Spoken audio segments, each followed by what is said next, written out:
Thanks again for joining me on this podcast where we explore ways in which we can reduce inflammatory arthritis. And today I have another guest to share her tremendous progress by following the Paddison program and evolving into a more of a diverse plant-based diet. And we have connected on social media. As you know, I post the episodes that we record onto Facebook, Instagram, and share them to our mailing list. And Anne-Marie, my guest today, has made a comment under one of those posts and said, "Hey, I've got a great story too." And so I emailed her and said, "Hey, why don't we share your story as well?" So that's what we're doing today. Now, to frame this, I have only known Anne-Marie for about 4.5 minutes. So we have connected just for a few minutes now, and she's given me the basics so that I can provide a sensible introduction. But I like saving the details for the actual conversation so that I can get that shock factor of her progress and have a real original conversation. So I'm going to guide this the best I can. And I know so far that she's been able to come off some medication. So we're going to hear about coming off medications. We're also going to hear about the evolution from the early stages of the Paddison program, where it's an elimination diet and the foods are simple and repetitive, and that transition period that she has followed into more diverse foods, and how she found that possible, what she did, and the pitfalls and successes that she's had along the way. So she's all the way from California, and I'd like to welcome you, Anne-Marie, to this conversation. Well, hello. Happy to be here. Let's start with the before and after little TV commercial. What have you been able to achieve since you originally were at your worst to today? Okay, so my journey probably not very different from everyone else's in of that the diagnosis, the day, was in 2017, October 2017. But I even specifically for this discussion went back to my medical records to see, I feel like there was something before that diagnosis. And I went back and looked. I had been going to the doctor 2015, 2016, 2014, even with aches, pains, and things. Nothing got diagnosed. So in 2015, I was at the podiatrist. And I remember specifically, I had a lot of foot pain. I was having a lot of trouble. Nothing got diagnosed. He told me to, take anti-inflammatories, change my sneakers for my activities and that. So I did that, but things weren't clearing up. They weren't really getting better. So again, a rheumatologist appointment in 2015. I remember the conversation was, you might have something like rheumatoid arthritis, but none of your blood work is conclusive. Your symptoms aren't bad enough. So we can't really do anything yet. We're going to have to wait and see. So I even talked a little bit like, hey, is there diet changes? Is there things that I can do to make sure I don't go down that path? She said, nope, we're just going to have to see what's going to happen is going to happen. Don't change anything, keep living it. I was an active person. So be healthy, just live a healthy lifestyle. Of course, no guidelines on how to do that, which of course is typical. And she said, just go about your day and go about your life, and we'll see what happens. And then what happened from 2015 to 2017 was probably just a continual degradation of my health. I remember by the time I went to the rheumatologist in October of 2017, I could not walk. I mean, I could not put shoes on my feet. They hurt so bad. And it was, getting out of bed in the morning was, oh, please don't make me do it. My activity level had gone down to nothing. Could not even walk my dog because it hurt too much to walk around the block. And it was like, that was my most affected body part. But I also had aches and pains everywhere else, things that were just coming and going. Like one day I just, couldn't lift my arm over my head because my shoulder was so painful. But 2 days later, it was okay. And that, again, I found out later, very typical, of this kind of coming and going of joint pain. But my feet were absolutely positively the worst affected and never changed. They were excruciatingly painful. So by that visit in 2017, the blood work came back. Apparently, whatever numbers she was looking for were acceptable to diagnose me with rheumatoid arthritis. So at that point, I got prescribed methotrexate, folic acid, prednisone, because I was in so much pain, and some other prescription painkillers that I don't even remember. So I left that appointment, hobbling and limping with a bag full of drugs, and said, okay, if this is what I need to do, this is what I need to do, because I don't want to live like this. Like I will not, I was at my breaking point. I'm like, I am not going to live like this. So if it's drugs, if it's whatever. So, but I also always felt that food is thy medicine. And I felt there's got to be a way to at least make some improvements, if not really fix this. So I said, there's got to be something I can do. So the research started. What were you eating up until that point? You said you're very active and you have a healthy lifestyle. Yes, standard American lifestyle. I mean, I'd say I would be healthy. I would eat, I certainly all meat, all dairy. And I like vegetables. So vegetables wasn't a problem. But I didn't eliminate any foods. I just ate what I wanted. I ate whatever I liked. And maybe ordering from restaurants, takeaway, or going to restaurants a few times a week? Probably, by that point I had kids. So, your lifestyle changes when you have kids and not kids. But yeah, so certainly takeout foods, any restaurant we wanted, any of it. I didn't put any restrictions on myself at all up until that point. Just like everyone else, right? Just exactly. Like everyone else. Very typical standard American diet that everyone does. So at that point I said, okay, I'm going to start researching. And there's, 100 different things. When you start, Google is 1,000, right? You start finding the autoimmune protocol and you start finding a bunch of things. So I start kind of sifting through and really spending every free moment just researching and reading and researching and reading and, trying to, okay, this book and the reviews on this book and this and that and the other thing. And the turning point when I found your TED Talk, where you talked about your knee was blown up like a balloon and, and the whole thing. And I don't even remember exactly what it was, but something about that struck me. And I said, this makes so much more sense than everything else that I have found so far. So I went further, I actually got the program and I said, okay, this really is about food and changing things. I can control this. It's empowering to really start thinking like, hey, if I can really nourish my body differently, because I really do believe that food is thy medicine and that we can truly, change our health with food. So I said, and I felt like that was your message. So I said, I can start here. I'm going to do this. So, and I mean, I am one of those people, when I decide to do something, I jump in with 2 feet. So we did not have a juicer in my house when this started, but he said, oh no, we're going to get a juicer and we're going to juice, cucumber and celery. And I went hog wild. I put a date on the calendar. That was my Christmas present that year. I got a juicer. And I had the program, I had my juicer. I picked a day on the calendar. I told my husband, I said, okay, I'm like, look what I'm doing. I'm doing this and I'm jumping in with 2 feet. I said, so you're going to have to help me feed the kids and help me do this other stuff. Cause I knew that we were going to have 2 separate diets for a while. So I said, he's like, yeah, absolutely. I want you to feel better and no problem.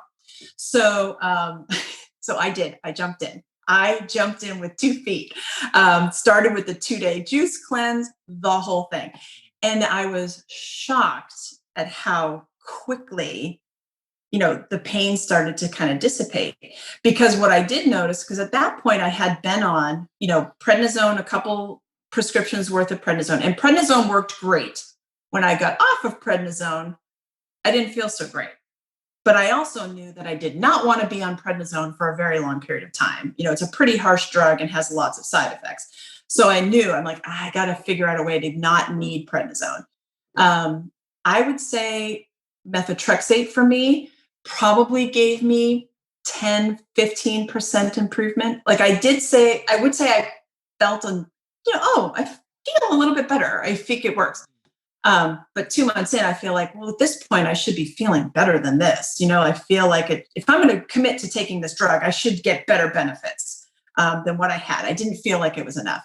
But once I started Pattison And that even the first 2 days of the juice cleanse, like you could just, it was like noticeable. Like I all of a sudden within the first week, like 50% better, which the drugs had never given me. It was really that quick. And so, God, when you get results like that, it's easy to stay determined and stay committed because I'm like, oh, something's working here. I have to stick with this. So I did. I stuck with that. I continued on the methotrexate for a few more months. What happened, which of course doctors do not recommend this, but my mother actually passed away, and I had to get on a plane and fly to the funeral. I had completely forgotten to pack the drugs because just totally different state of mind. Was gone for 2 weeks, didn't have them, didn't even notice, and even traveling, I stayed mostly on my diet. So came back, so had 2 weeks of missed methotrexate. And then because I was kind of out of sorts still, out of routine, then 3 weeks went by, 4 weeks went by, 5 weeks, no methotrexate. And I hadn't thought about it. It just kind of by accident. And all of a sudden I went, holy crap. Cause I thought, oh my gosh, am I going to die? You're not supposed to go off those drugs really quickly. And I realized I have been improving the entire time without the methotrexate. So I called the doctor and the rheumatologist and told her, I said, here's what happened, told her the story. And she says, then don't take it because it's clearly not helping you. But I have other drugs for you. I can give you Plaquenil. I can give you all this stuff. And I said, but I'm telling you, I feel better, with just diet changes. And she's like, well, that's not going to last. You're going to, I don't know what's happening, but you're not going to have long-term results. You better really rethink this. And if you're going to go on this path, you'll be back, let me know when you feel bad. And yeah, exactly. So I said, okay, I have not talked to her since. It's been since 2018. I haven't right. So we're talking 2.5 years. Like, hang on, 28. What are we? Yeah. So 2.5. I started so it's been like 3 years. It's been exactly 3 years. And I have not had to go back on the drug since. I don't take any painkillers at all. I don't take ibuprofen. I don't take Tylenol. I don't take anything. I don't take any of that stuff. I just stick with exercise and diet. That's it. Yeah, so many parallels to my story as well. I also come off my methotrexate by traveling and forgetting to pack it. So that's exactly what happened to me. Also, you mentioned the dramatic improvements during the cleanse phase and the early stages. Also, my experience, I used to halve my pain within 2 days, on a cleanse. And this is common for a lot of other folks, but certainly I can say that was my experience as well. Also, when I came off the methotrexate, you didn't notice anything except improvement. I noticed nothing. I didn't improve further, but I'd been on it for 3.5, 4 years or something. So, the effectiveness for me early was about, I want to say about 60% reduction in symptoms. So if I was a 9, like I was just terrible when I went on that thing. I was just lit up in like 80% of my joints, like everywhere, right? Fingers, knuckles, hands, ankles, you name it, jaw, everything, chest.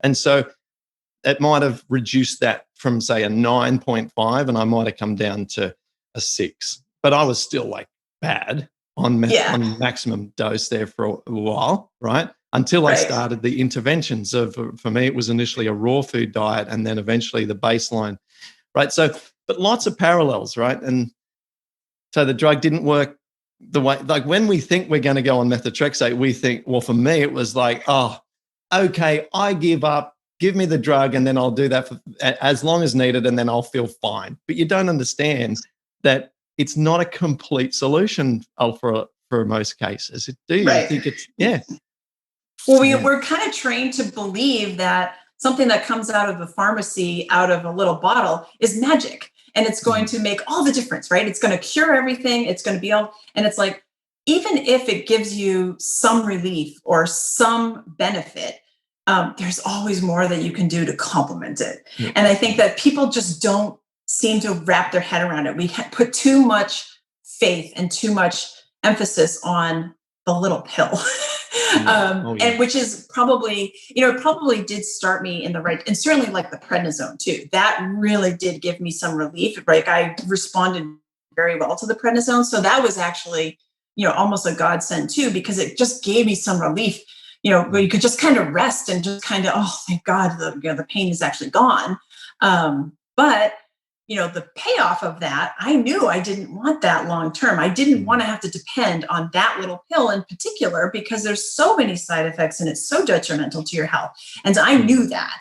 So I said, I got to find something else that I can, supplement this and make this better. So at least at a minimum, my goal at the time, I thought, if I can at least not have to take prednisone maybe once or twice a year, that was kind of my goal. And now I realize I am never going to need that stuff again. I can control this in a way that I will not need that, and that's just such a relief my health is only improving as, time goes on. My most recent blood work, my numbers have virtually never been better. The doctor said to me, she's like, I don't know what you're doing, just keep on doing it, because everything looks spectacular. Including some of the stuff that if you really dive into whole food, plant-based and vegan, there's a lot of talk about some of the minerals or vitamins that you get low in. So I said, hey, is there any real, talk about this? Like vitamin B, you might be really low on vitamin B if you're vegan for a long time, and or vitamin D and all this stuff. So she tested all of it and she says, your ranges are spectacular. Don't even worry about it right now. She's like, we'll check it next year or in 2 years, but right now, keep doing what you're doing. It's all good. And so your inflammatory markers are normal. All within normal range. Yeah. Do you ever measure, and this does not dictate whether or not there should be a medical intervention or not, but are your rheumatoid factor and anti-CCP ever measured? Because I'm just always curious to see those markers. They're hard to get down, those ones, really hard, because they're just an indicator of the, presence of the activity of autoimmune activity. So it's is it sitting there behind the surface? And so just curious if you've ever had those measured. I mentioned that because my rheumatoid factor one was done. That was I think one of the diagnostic tests that they decide, right? So whatever the range was which I don't remember at the moment, but that one I said, do I need to get that checked again? Do we know if that's an indicator of disease, activity? And her opinion was, it's especially after only the 3 years. She felt even if it's budged, it might have budged some. She says, but I don't think it's a good indicator. So she says, don't worry about it, because that number is not going to make a difference in any kind of, certainly not treatment. But she says, I don't think you should depend on that number to know how you're doing or how you're feeling. She goes, I don't think it's going to give you a really good picture. She said, really, do the SED rates and all these other inflammation markers, and all those were really low. I had gone from, they had been double and triple and quadruple what they were, all those markers. She goes, this is the stuff that's telling us how much inflammation's in your body and how low it is now. She goes, I'd rather you focus on that than the rheumatoid factor one. So anyway, so at that point I said, it doesn't really matter to me. I'm I feel good. I'm as long as there's nothing glaringly obvious that I should be concerned about. She said, absolutely not. So it's sensational. Yep. Sensational. I had a conversation with rheumatologist Dr. George Munoz about this on one of our live calls that we do for Rheumatoid Solutions and Rheumatoid Support twice monthly. And he alerted me to the interesting statistic. And I'm off the top of my head, I just tried to search the help desk because I quoted this to someone a few weeks back and with the scientific study. But apparently over a certain age of around 60, I think that, and of course I know you're a decade younger than that, but the study was done for 60 plus, that something like 40-50% of people have elevated rheumatoid factor, just regular folks, okay, not folks who have been diagnosed with rheumatoid arthritis or inflammatory arthritis. So there is this growing sort of autoimmune inclination within the Western community, which is not a good sign. It's not a good thing. Well, it's also not a surprise. No. So I'm just saying that rheumatoid factor is more common than what we previously thought. I'll get that study. I'll link to that study from the show notes. So go to rheumatoidsolutions.com and then you can find Anne Marie in our podcast listing. And on the transcription here, where we're up to, I will put the link to that study about rheumatoid factor because I can't find it right now to quote the exact PubMed reference. So, Okay. great. So to get us back on your personal journey, you could barely walk because of the pain in the feet. You started the methotrexate, prednisone. You were able to get off both of those drugs, one of them strategically, one of them sort of fortuitously. And then you now have tremendous, perfect blood work. And how are the feet? I just want to know before we get into your advice for us and your teachings for us. What's it like to walk around? How did you feel your feet change with time? It was a slow process. So definitely wore, for a while, all I could wear was a pair of sneakers. That's it. And there was a period of time where that was torture to actually put my feet in a pair of sneakers. They were just so swollen and so sore. And just the act of walking was just so excruciating. So I went from that to just gradually, all of a sudden, I shouldn't say all of a sudden, gradually over time. And over time, I mean, over a few months, it took before I really felt like I could wear just, regular sneakers without pain. And no, I'm not like, the podiatrist had suggested, I think it was a New Balance shoe that had, super firm. It was like an orthopedic sneaker, essentially, right? It's like $150 orthopedic sneaker. But honestly, for a while, it was like the only shoe I could put on my foot and walk at all. And even walking in the house, I have hardwood floors, and it was just excruciating to walk. So then it can, I'm walking around my house. It's not as bad. I'm walking in those sneakers. Oh, it's not as bad. I could start to actually leave my house and take a little walk, which was a big deal. And then, I can walk a little bit further. I can do a little bit more. All of that stuff. It just gradually over time. So I would say probably the better part of a year before I felt like I can wear any shoe. I can wear any flip flop. I can wear any sneaker I want. But that probably took, like I said, the better part of a year, up to a year before I could actually do that. But I was through that whole time, consistently just being really diligent, following the diet. I did not do Bikram yoga until I heard about it in the Paddison program. An amazing, thing to do to help with the inflammation, all that kind of stuff. I have historically been a very active person. So my career is physical therapy and fitness training. So I've been very active, but at that point, like by the time 2015 hit and my feet were really bothering me, I was no longer doing any of that anymore. Because now you kind of start thinking like, I must be getting old. Of course, at that point, I was only in mid 40s. I'm getting old. I can't do this anymore. I must have trained too hard through my entire life. All my 5K, 10Ks, half marathons, all the other stuff that I've done. I'm like, I really wore myself out. I can't do this stuff anymore. And now I feel like I've really hit rock bottom. I'm on the upswing. I cannot wait for COVID to really be over so that I can get back out and do the kind of group trainings and things that I am accustomed to and I love. Because now I feel like, I can do that again. I can get back out there and I can do all that stuff again. And I have not been able to say that since at least 2015. It's been a good 5 or 6 years.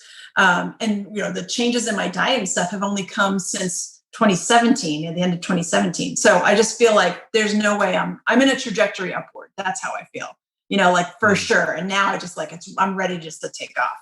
That is awesome. That's brilliant. So do you think that you might actually be able to do some stuff with your exercise and group training and so forth that potentially exceeds what you were doing prior to when this all hit? Oh, that's a good question. I'm not so sure I'm motivated to do that anymore.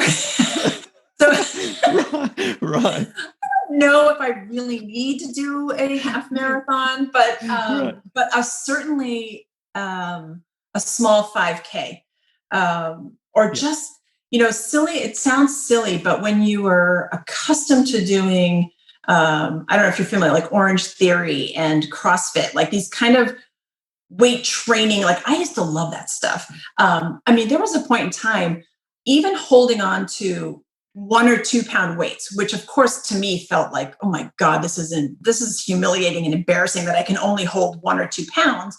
I was afraid to hold those and put them over my head because my hands were sore. They were swollen. I wasn't sure. I didn't trust my grip strength, to even for 1 pound or 2 pounds. Right now, because we're still pretty locked down, I'm doing workouts in my garage and I'm using 8 pounds and I'm using 10 pounds and I'm using 12 pounds and I have no problem putting them over my head. I completely trust my hands. They're not in any way, shape, or form swollen or sore anymore. Like that's gone. And it's like you think about all the stuff that I couldn't do before, like little things, but they're not little.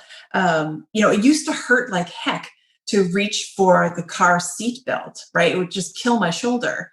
I mean, that's been gone for a very long time, but it was like all those things, every moment of your day, when you're in that excruciating pain, and it's everywhere. It's so awful. And now all that's gone. Like I only started rethinking about some of it now because I knew I was going to talk to you. So I thought, oh my gosh, I remember when it hurt to put my seatbelt on.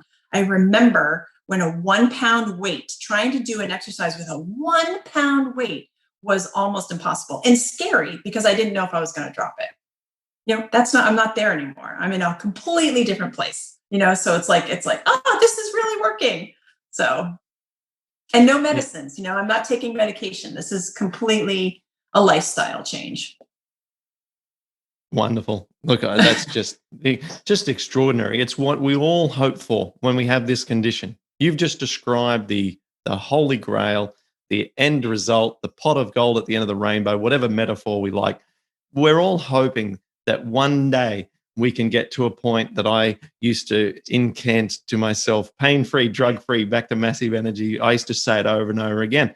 And so whilst, I've matured in my view of medications over the last decade and think that they are not an enemy and that what we need to do is make sure inflammation is as low as we can get it, and that where necessary, we add the medication to make that happen after we've done as much as we have control over with our diet, exercise, stress reduction, supplementation, sleep habits, and so on. Right. But yes, if we're so healthy that our body is reconfigured so as not to need any interventions, then sensational. And Right. it's just it's beautiful to see that you've achieved that for your body. And that is absolutely phenomenal.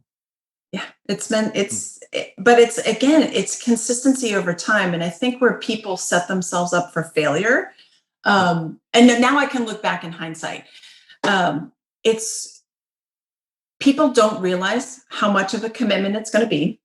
And they look at that as a negative. And I looked at it with a completely different view. I thought, I actually have control over the food I put in my body. And even back to Hippocrates, right? In the Hippocratic Oath, like food is thy medicine. You can control this and you can really enhance and complement any medical intervention that's happening. You really can. And really and truly, that's going to be, that is most of your time spent because only you are feeding your body and you have to eat every single day. So this is a huge influence on your health. It has to be. So if you look at it in this and like, hey, this is a ginormous investment of my time and energy for my food, then, but yet the outcome of that is so, the chances of the outcome is so big. It's just, to me, it's a no-brainer. And so when you flip the narrative of like, oh, poor me, I have to eat all this kind of bland, yucky food. And I say, well, this is the cheapest, easiest way to help complement your health and really improve your health. Then why would you not try? Why would you not? Because it'll pay off in dividends in the end. So people just need to, I feel like, look, just flip that coin over, like don't start with the poor me and try all the food replacements. Really have an understanding of what a whole food plant-based diet really means. And start there, and just as much as an investment in anything else. So you invest money in the stock market for retirement, you're not going to get the immediate reaction and the immediate gratification. It's for later. So even if you don't like some of the food you have to eat, right? You're getting the retirement benefit. That's what you're investing in, right? That's what you want. So I feel like if you look at it in a different light, it's all of a sudden, this medicine is not so bad. Can you realize? I mean, honestly, it's not, if you have to spend a couple of minutes choking down a little bit of broccoli that you think you don't like, I mean, for the dividends later, is it worth it? It's 2 minutes. It's not that bad. Hilarious.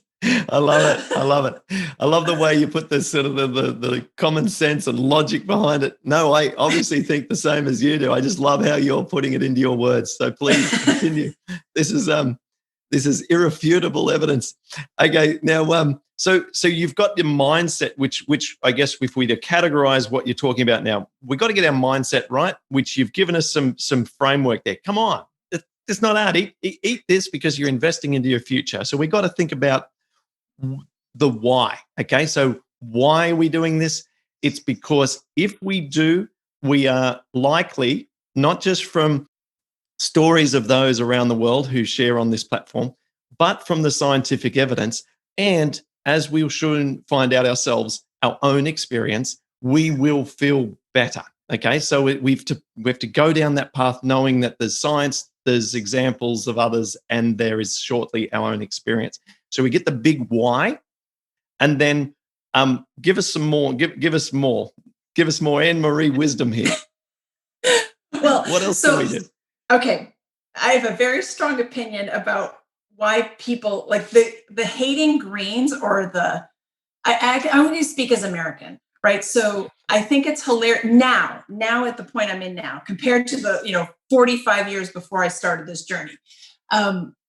We think of the greens and the salads, things like that, as a side dish, but in fact, that's the main dish, right? And so what does that really mean? So for example, like I told a friend of mine and she damn near lost her mind. So I said, okay, here's my breakfast smoothie. I said, and people are going to like blow their mind. So my breakfast smoothie, my go-to breakfast smoothie, it's been here from the beginning. If I do happen to feel a little bit swollen, or I know that I haven't been eating really great, my detox, let's say, breakfast smoothie is 4 ingredients: cucumber, celery, sweet potato, and spinach. Now, let me tell you the amounts, right? Let me tell you the amounts. So I put in 1 entire cucumber. I put in 4 or 5, depending how big they are, stalks of celery, the entire steamed sweet potato, and 1 pound of spinach. Now, people will look at me and say, you are crazy. You can't eat 1 pound of spinach in a sitting. I'm like, I eat it for breakfast.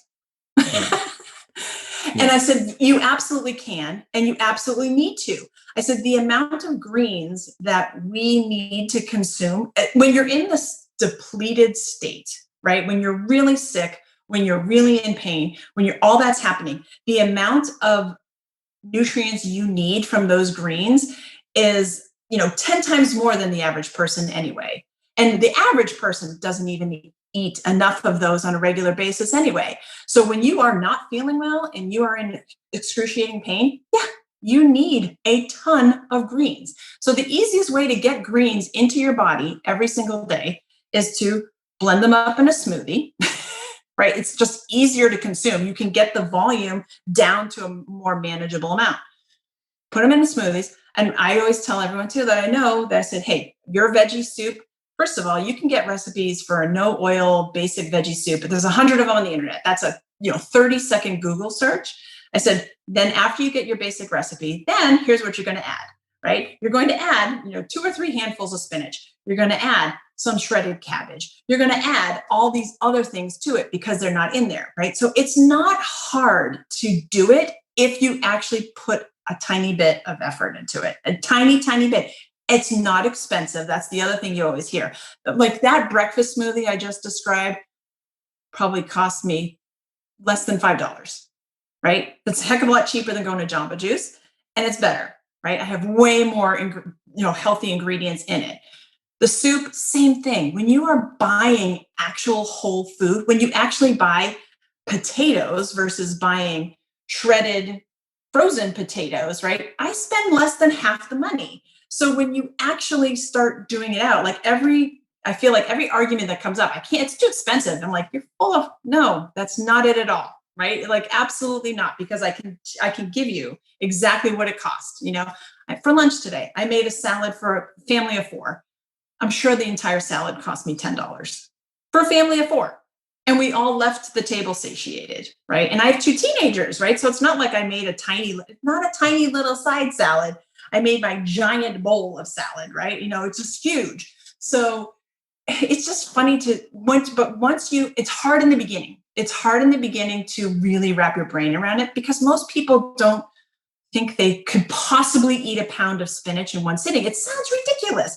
And I mean, they sell, I hear in Safeway, it's a box, 1 pound, right? And it's $5 at Safeway, right? I'm like, that's what I eat for breakfast.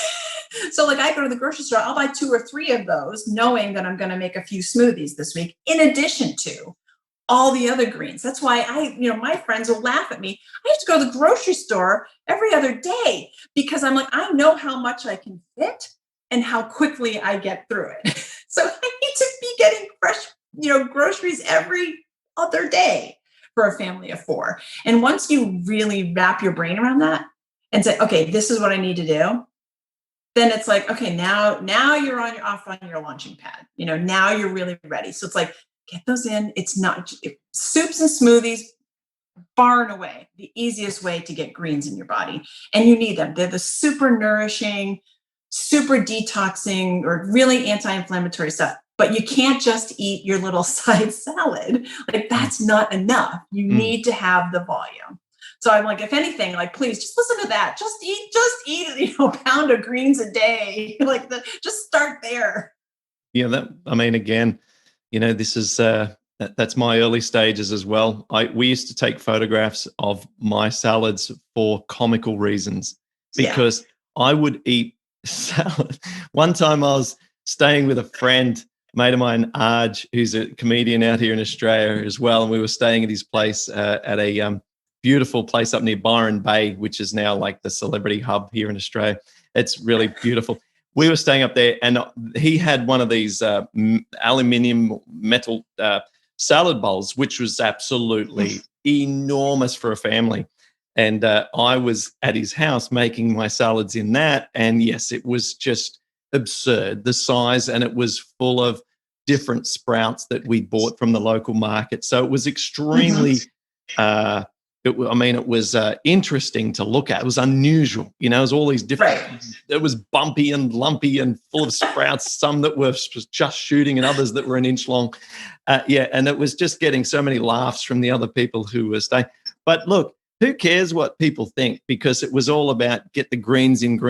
I call it greenomania. When we're in Bali, we're over there, and I was drinking wheatgrass shots, followed by green smoothies, followed by an afternoon juice. I mean, it was... when you feel better from doing it, you realize, hey, just what works, just keep doing more of it. And there's going to be 1 in 200 people who are listening to this and say, oh, what about the oxalates in spinach? So just let me speak to that just for a moment, for anyone who's just, hey, you can't have that much spinach.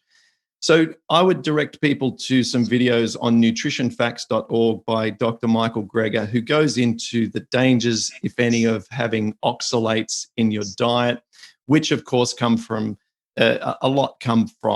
spinach and silver beet, or Swiss chard, as it's called, depending on your country. Now, watch those videos, put your mind at rest. If you're eating a lot of spinach, your only risk, and it is small, if you're on a plant-based diet, is related to kidney stones. If that's something that's not in your family, if that's something that you don't have a problem with, it has relationship to your gut bacteria and missing certain microbes that break down oxalates, which make them harmless at certain quantities. In a nutshell, go watch that. If you're worried about oxalates, which I never was. Anne-Marie, you don't appear to be. And so, look, just for the very, very small concerns amongst a small minority of people, go check out Dr. Greger's videos on that to look at the science. Eat your greens. Don't worry about the spinach. If, you're on a plant-based diet, healthy, and mixing them up. The safest thing, Dr.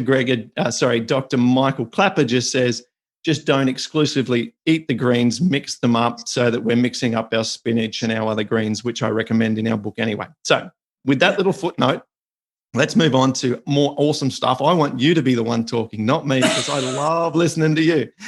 Okay. In the 4.5 minutes we talked before we started, you wanted to convey one message that you'd highlighted, which is the importance of staying on the narrow path at the start before expanding into other foods. Can you talk about that a little bit? Yeah, because I feel like it was critical. So I feel like if you get success very early on, you're going to be more motivated to stay with it. So, and I will fully admit, I got my juicer for a Christmas present because I was going to do Paddison program to the letter, right? I said, I'm going to try this because I figured, hey, if I'm going to do this, there's no harm in any of this, right? This food is not going to kill me, right? So it's like, and there's no side effects to eating this way or for me juicing for 2 days, like I'm not going to die because I had celery juice for 2 days. So I said, if anything, if it doesn't work, then I've lost nothing, right? So I said, well, we'll use the juicer at some point again anyway. So jumped in 2 feet. So within the 2 days of juice, and I really did it exactly the way you described. I did just 2 days of juice. And that in and of itself is a giant change, right? Nobody does that, right? Like you don't normally live your life and decide you're going to just, take celery juice and cucumbers and then just eat nothing else all day. And I will fully also admit, it did not taste that good. Right. But I figured, I'm like, well, if I'm going to do this, I'm going to do this. And again, it comes down to, okay, I'm going to, choke down this thing for a minute or two with the idea that I'm investing in the benefit, right? I'm like, I can, be a little bit, get comfortable with being uncomfortable, right? It's a couple of minutes, right? It doesn't taste that good, but I'm going to get benefits, right? I really believe it. I'm like, I'm going to really go and see if I can get benefits. Well, I did. I got really good. Well, once you get benefits, it's like, okay, well, then I'll torture myself for a minute or two, with some yucky kind of juice because it feels so much better later. Like, isn't that worth it? I don't even understand why someone would not try. Like, I don't even understand it because, like, well, you have nothing to lose. Like, you already feel like crap. So, like, why would you not? Why would you not at least try? It's like not that. To me, it wasn't that big a deal. So, and then, like I said, once a couple days of really starting to feel better just from the juicing, it was easy for me to go. I mean, I printed out the Paddison program. I don't even know if it's still the same, but back then it was, try this the first 10 days and then do this on day 30. I printed that, hung it on the side of my refrigerator. It's still there. It's still in my kitchen. I still glance at it. Of course, my diet now is way beyond that, but I also leave it there as a reminder. Like, this is where you started. And even though there's some negative connotations of where I started, I wasn't not comfortable. I was in a lot of pain. It reminds me, it motivates me to stay on track. Because I'm like, I don't ever want to have to go back to this day, right? And I haven't had to. I'm like, but I don't want to either. So like, it reminds me, like, I'm going to continue on the path and the trajectory I'm on. I'm not backtracking. Like, I'm not interested. Yes. And with your, I want to get to a couple of other things. I want to get you to list shortly your sort of top 5 sort of suggestions to our audience. Before we get to that, your reintroduction, why don't we sort of put under that umbrella, give us some tips all associated with the reintroduction process based on your experience? I think a lot of people have these preconceived notions that they don't like some of these vegetables and things that are on there. And I say, first of all, try them. And secondly, everyone has access to the internet. So look up some recipes. Like, when you start to add those foods in, for example, I have kids in my house. I have one kid that will eat lots of raw shaved carrots in the salad one that only likes them roasted in the oven. So try a different cooking method. Don't necessarily eat it raw, or, so don't assume like a turnip, right? My kids will tell you they don't like turnips, except they don't know that they're in virtually every soup that I make. They eat them all the time, right? Zucchini, another one. Zucchini is another one. They'll say, I don't like zucchini. Oh, okay, right? Oh, you liked it in the vegan zucchini bread I made last night. Oh, and you liked it in the soup we had last week. And you liked it when, they're there. They just don't know it. So try to, and again, like there's so many ways to prepare it, right? So like again, roasted vegetables in my house is a staple. I have 3 racks in my oven, probably at least twice, if not 3 times a week. I fill 3 trays of vegetables to roast them. I put carrots, I put broccoli, I put potatoes, I put cauliflower, I put broccoli. Roasted broccoli in this house goes like wildfire. Steamed broccoli in this house gets left, right? But roasted, it gets eaten. So try cooking it in a different way. Try preparing it. Try eating it in a different way. And there's, again, like you can just so easily Google that, right? And say like, so you think you don't like that, but you don't know yet. Try it. Try it roasted. Try it sauteed. Try it, some other way that you've never had it. Because you might find out, oh, I actually like it in that. So yeah, I love that. That's a fresh piece of advice. A really, really, really insightful and good one. And you made me laugh with how you're sneaking the foods into the kids, sneaking the unwanted veggies in with the food. That's great. Tell us now. Give us your off the top of your head. I've put you on the spot now, but can you list some non-negotiables for Anne Marie's lifestyle that keeps you healthy? I eat the greens.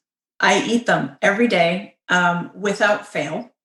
And I've now challenged myself to prepare them and present them to my family in different ways.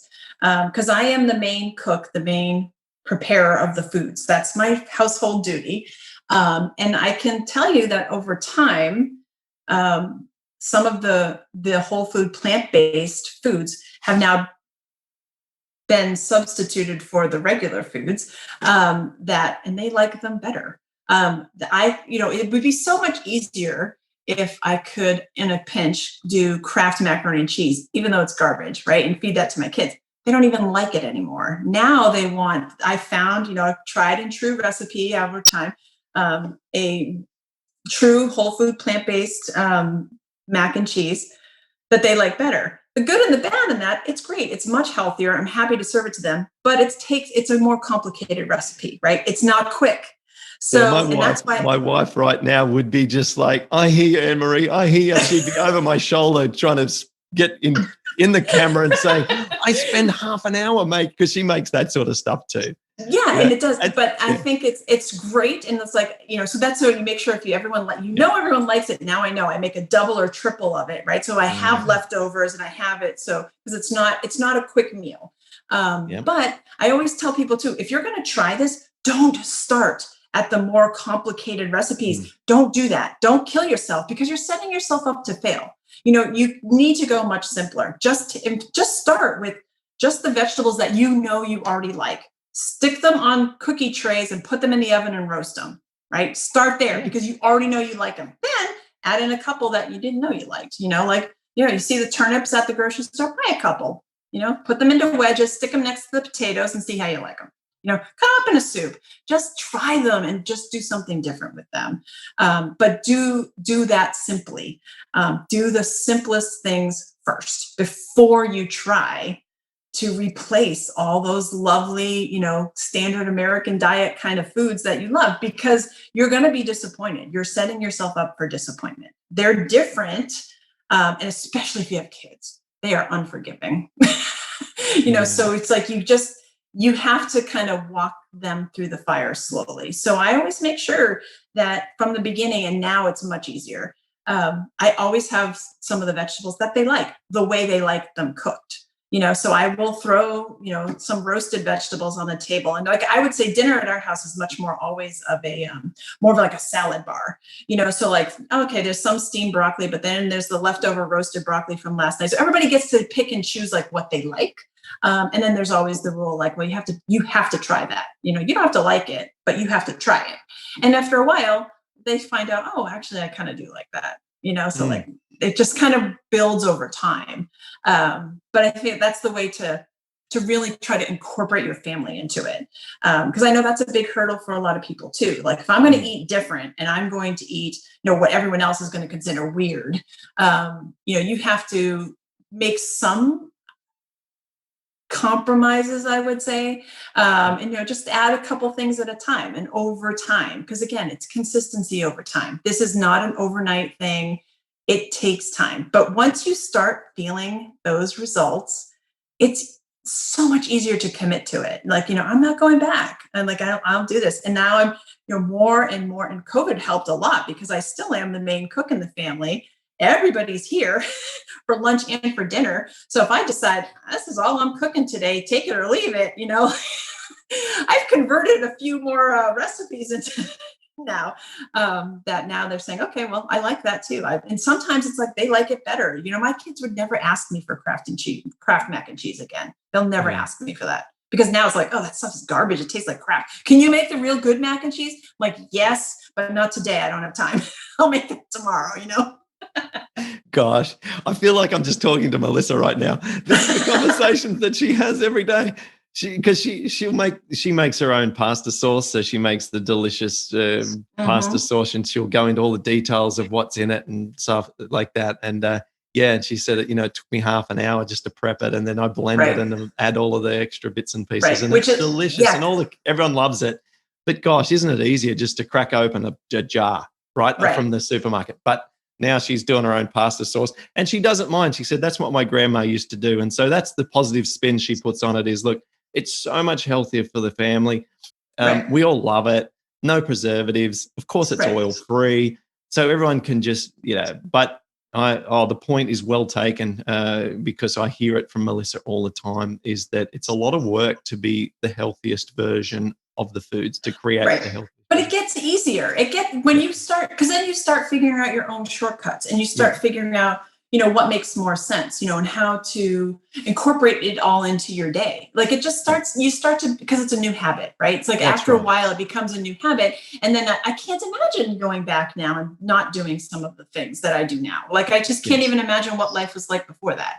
I just don't at this point. I'm like, this is just what we do. This is just how I do things. So I wanted to jump in before, but you were saying such wonderful things. I didn't want to stop, but I made a mental note. When you were talking about getting lots of greens and having to go and buy greens every couple of days, the more that our life reflects the way that things would likely have been before Industrial Revolution. So we rewind hundreds of years.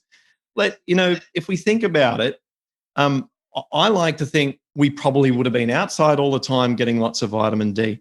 We would have been walking barefoot quite often on the ground, which has healing properties, and it's good for our foot arch. It's good for calf muscles and alignment of all of the benefits of barefoot walking.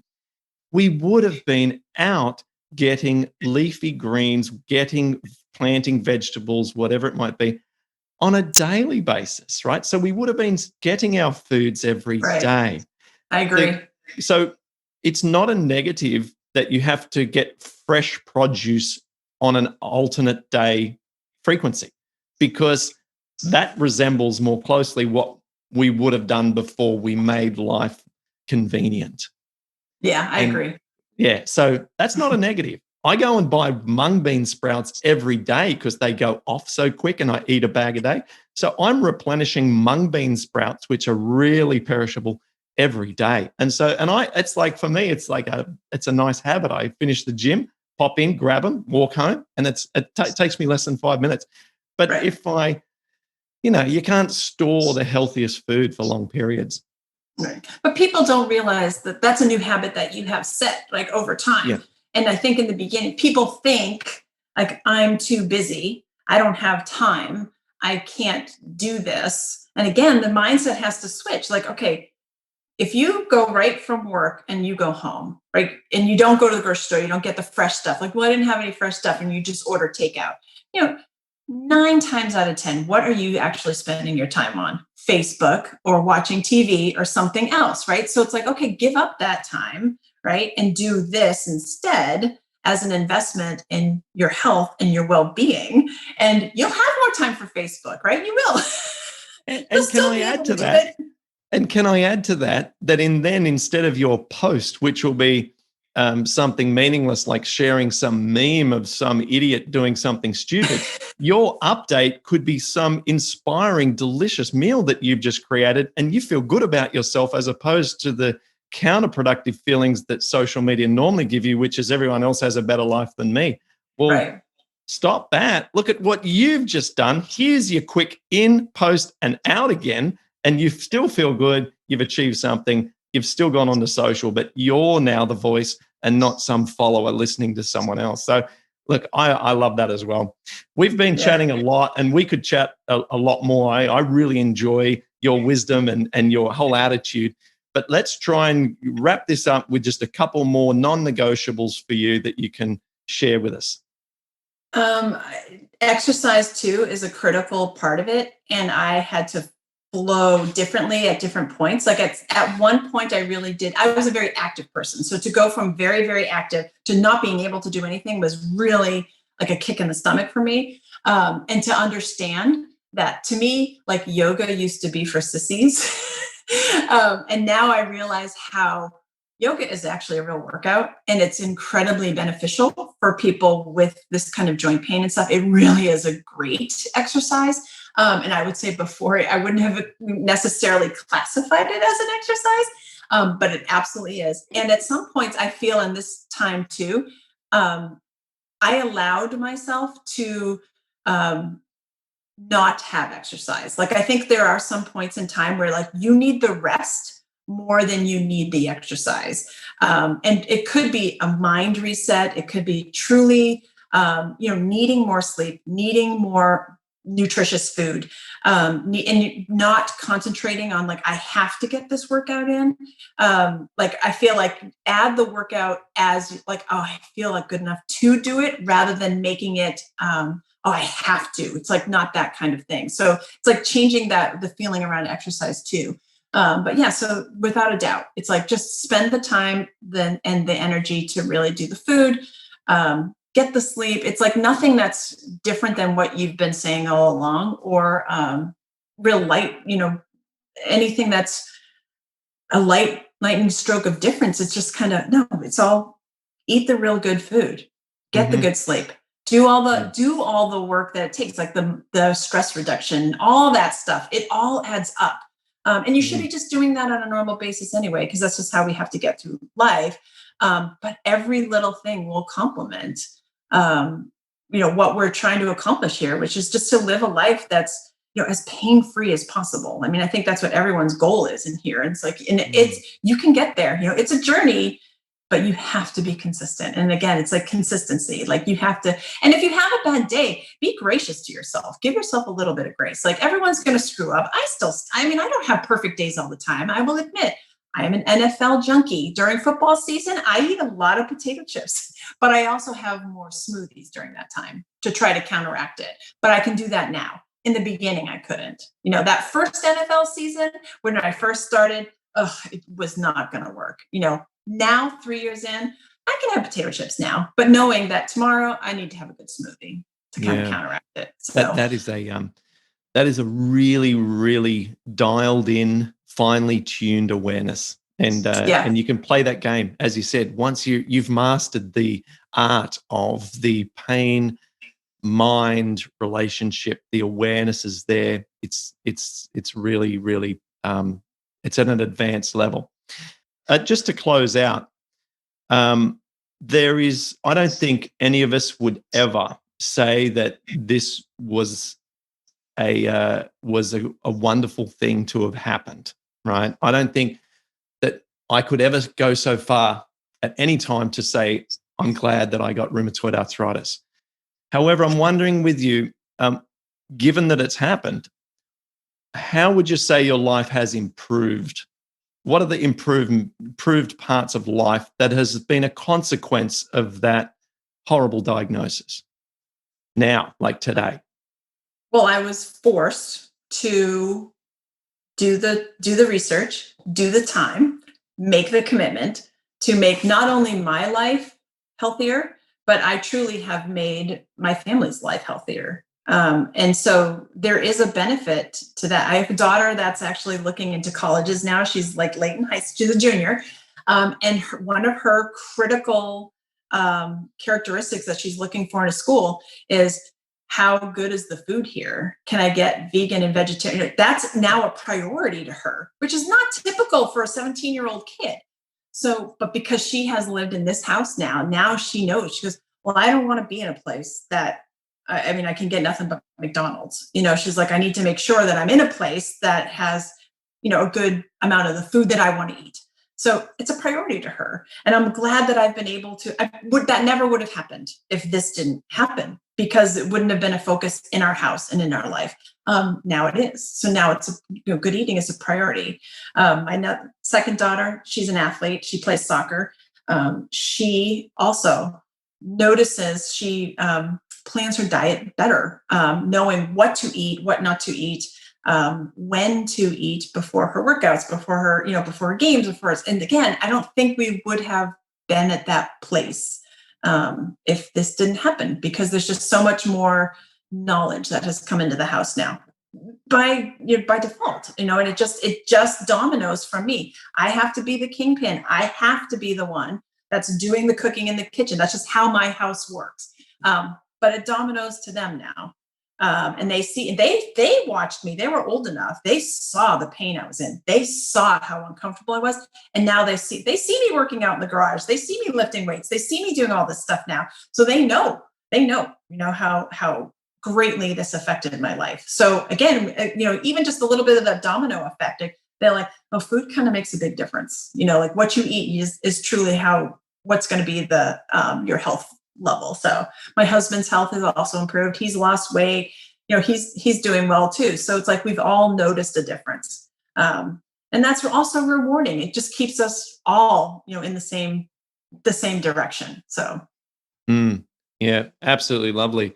It's amazing how when we mature and we have kids, we can feel so satisfied that it is an enormous accomplishment to improve their lives in a significant way, and that alone, putting aside our own health improvements in our own life, that just means so much, that we're setting them up for a healthier future. And because mum has had some health compromised in the past, they'll look back as they grow older and say, we need to be careful too. Mum had this diagnosis. We got to be sure that we live in a way that we minimize any predisposition against getting the disease ourselves. And so, look, we have to look for these positive aspects of negative things in life, and what you've instilled into the children now is tremendous, and that really gave me goosebumps when you were saying that. Well, thank you. I just absolutely loved having this conversation with you. And thank you for posting on my Facebook comment or Facebook post about how well you'd done. You've blown my socks off in terms of your story and the way that you're so eloquent at talking about this stuff. If anyone else has a short story to share, please let me know, because whilst they come through in a steady flow. I love sharing as many as possible. So reach out to me, post under a Facebook episode or on Instagram. Let me know and come share your story too, because you can see how uplifting it is to hear from Anne-Marie, and thank you, Anne-Marie. It was just tremendous. Yeah, thanks. It was a fun afternoon. I'm going to go walk my dog. Good. I'm going to the library. I've got a book to write, and I just got to go and sit down. So then I'll go to the gym after lunch. So we both got a lot of activity in our day, which is important. Thank you so much. Yeah, thank you.